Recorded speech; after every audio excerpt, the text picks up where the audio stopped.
Guys, we are headed into a cemetery that I was taken to by my dad years ago when I was a kid, like 10 years old, so long time.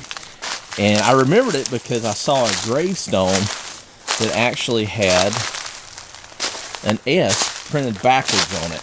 And I thought that it's always stuck out with me in this fence that you can see right there. Now, back then, this was just a cemetery in the woods. Recently, somebody has marked it with this new stone. Now, Kelly was telling me that sometimes people will change the names of these cemeteries. Do you know, is this how it's listed on Find a Grave? Or? It's listed as the James Denman Cemetery and the Brannon Cemetery. So okay. It's listed under two different names when you go to look it up. So if you guys that are genealogy sleuths like Kelly want to, that's where we're at. And we're going to take a look around. And those are going to be animal bones. Those are not human. Let's see. Oh, there's one marker there, Kelly. And like I say, some of these old markers are just stones. And your foot is almost on the footstone. Oh. You're going to trip over it if you go backwards. Where is it? Right by your left foot. Okay. Oh, it sure is. I didn't even see it. There's the footstone. And these are covered up. I mean, you literally, if you're walking through the woods, a few more years of pine straw falling, and those would be covered up. You'd never even know they were there. If you look next to this one, there's going to be two other ones that you can see where they have collapsed. Oh yeah, I see that. And there's one right next to it by the trees. It's probably hard to tell because you don't get the depth of field on camera, but there's actually depressions right there. You're right, I see that now. So let's walk over here. And this is what I remember as a kid, this iron gate. When my stepdad brought me here, this was in the middle of the woods. There was no new markers. This was all you saw. And it was just always so intriguing to me as a kid. And now, some of these markers had text on them at that time, and you could see it. But now I think over the years it's weathered away. Now, there are ways to raise those, but there are also some restrictions about putting stuff on that too, right? Yeah, one of the things that you don't want to do ever is use things like shaving cream or flour or anything that's going to further ruin the gravestones. I think the thicker ones that don't have lichen and things like that, you still will be able to read. The thing is that these are always other people's property. Even after 100 years, you never know if a family member is going to come out here. I've seen pictures of the other ones across here where family members have come and re-erected stones. So if you would ever damage somebody's stone, you could actually get in trouble for vandalism. Yeah, so don't put anything on these stones if you're trying to read them. They are still somebody's property, and these are transferred down through the generations. And there's one there. And this is under a tree, guys. So I'm gonna.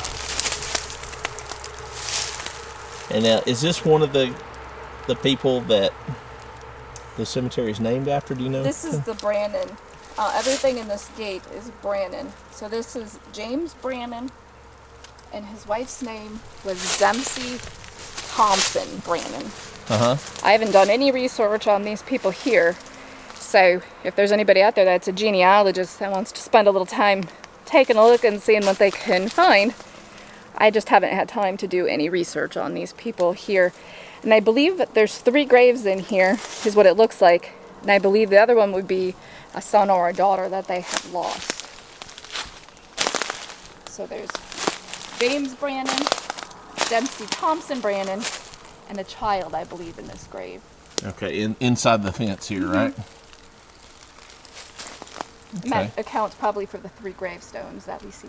Right. Okay, and now there's others, and I remember these as a kid. Do you guys see those? I'm going to zoom in. You're just walking through the woods, and this is how we find some of this stuff. See these stones just sticking up right there and right there? We'll focus in on that. Occasionally, we'll be just walking through the woods doing one of our research projects or metal detecting. And of course, if we run across something like this, we never metal detect a graveyard. You don't ever metal detect a graveyard. But occasionally, you'll come across these, and they're not marked on maps. This one is, but occasionally they will not be. So just be on the lookout for that. This slate, when I first saw it, I thought it was wood, but it's not. It's actually slate. And now some of these had markings on them, and they've long since weathered away. But I want to show you guys what really stuck out in my mind, and I've got to find it. Here's some of the new markers Kelly was talking about. But I want to show you guys what really stood out in my mind. And that was a backwards S. I think this is the stone. Kelly, if you could hold the... Is that it? Yeah. Or maybe that's not it. These all had pretty crude writing. Yeah, I don't think this is all it. the same family. Yeah. So this was the dad of the family. And he was a farmer. And you're seeing the original headstone. I'm just going to back away from the headstone. On this one here, if you look to the back, they tucked the footstone in behind the headstone and put a new stone in. Yeah. Hard to say when, because the granite stones are really hard to weather. Yeah, these look neat. I don't remember these. I came here when I was 10, and I'm 40, almost 43 now. So you're talking a long time they could have been here, but I don't remember them here then. And this is those stones for you genealogists that want to research the family. And actually, a question on James, if you could figure it out. I think he was probably in the Civil War as either convalescent or home guard. So I haven't done hardly any research on these, just very preliminary. So if you want to take a look and see if you can find him. The birth date is August 18th, 1819. He died February 26th, 1871. And I'm thinking he probably would have served as home guard in Alabama. Possibly Randolph County. Randolph County is what I think. Yeah, Randolph, Cleburne, all that is kind of... Cleburne was Benton County one time, and then it was later become Calhoun before it was Cleburne. And so, could be listed as any of those. There's the backwards S right there. You guys see that? Look right there. That backwards S. You know, this has stuck out to me since I was a child. And my stepfather pointed this out to me when he's the one that originally found this. And he may have found it before it was even marked, I don't know. But I knew at that point when I saw that was the value of education. And a lot of these people were either schooled at home or maybe even only had a 4th, 5th grade education. Well, she was a housewife. This is James' wife. Now, when he died, and then on the 1880 census, she had control of the farm. Everything was willed to her. The farm was worth about $3,000 at that time, which is about $75,000 in today's dollars. And she had 2 of her children still living at home with her, helping her to raise the farm. But she only lived till 1885. Okay. So a little bit about her. They were married in Carroll County, Georgia. So they came, they lived here, they farmed. And then the last grave that we're going to go to is also one of these neat handwritten graves.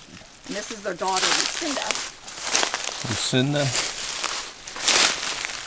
And we'll show you guys the new markers too in just a second. But just think it's important to see the old original markers as well. And the original ones are very unique. Yeah, they are. Now, Lucinda, she married somebody named Mr. McDaniel. She didn't marry until she, by today's standards, was an old maid. She was 39 when she got married. So she's older than you. she was old. Well, she was older than I was when I got married. But she was an old maid. But her husband was in his 70s when she got married. So there was 30 years between them. She didn't live very long after she got married, though. Married life must not have been for her. Yeah. And she died in 1884. Understand. She died before her mother died. And she's buried here, too, with the rest of her family. And, you know, there's a lot of lost cemeteries out there.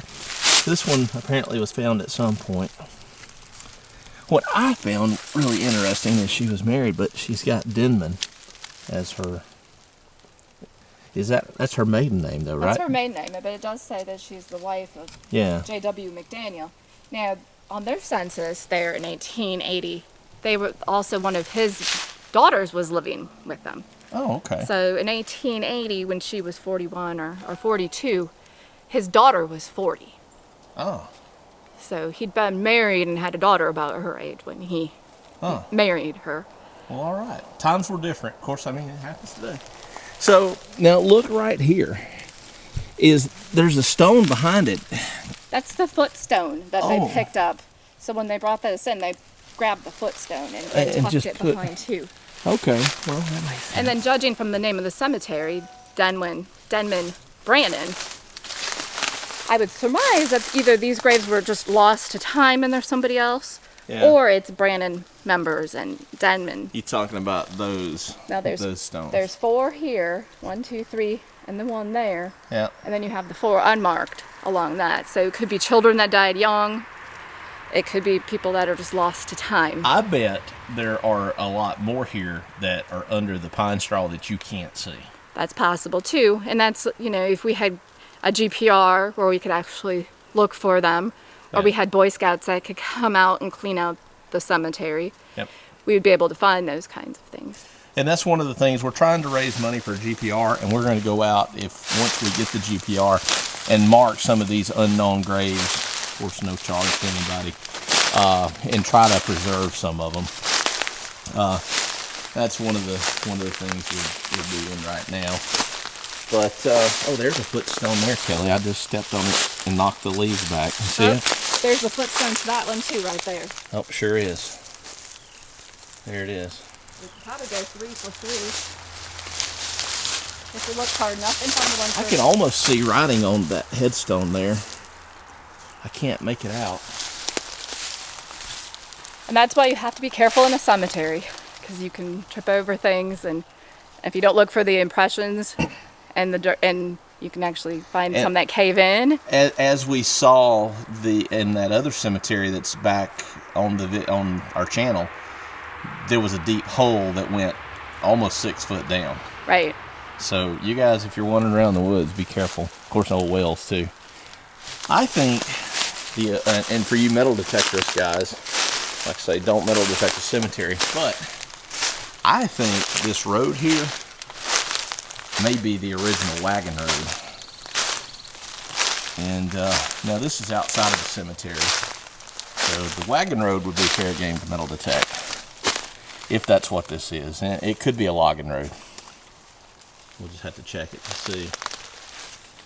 And Kelly, you were telling me something about some cemeteries, and I did not know this, that just because you are, you think you're in the edge of the cemetery and there are no more graves, that's not always the case. That is not always the case.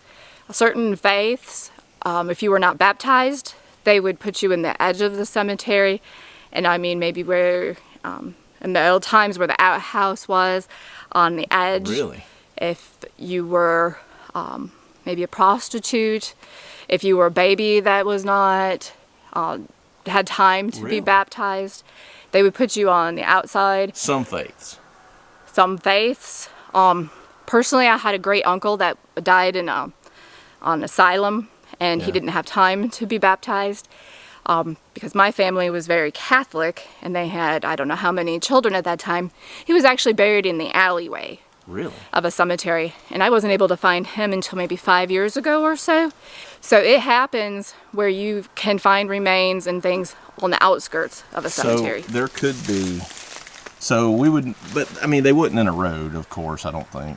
But be aware of that. If you're out metal detecting and you find a cemetery, you got to give it an extremely wide berth because of that. Well, guys, we're going to walk through and see if we see any more. And if you guys like these kind of videos, let us know if you've got something you want us to do more of. Maybe talk more about the genealogy and talk about the people. And I think Kelly is planning to do something like that where she talks a little bit more about the people that were buried at some of these. And we're going to try to do some of that. And we're going to start a series. We're going to create a playlist just for these type of videos on our channel. So if you like it, be sure to subscribe and hit the bell icon, and also go check out the playlist. We'll see you guys in the next video.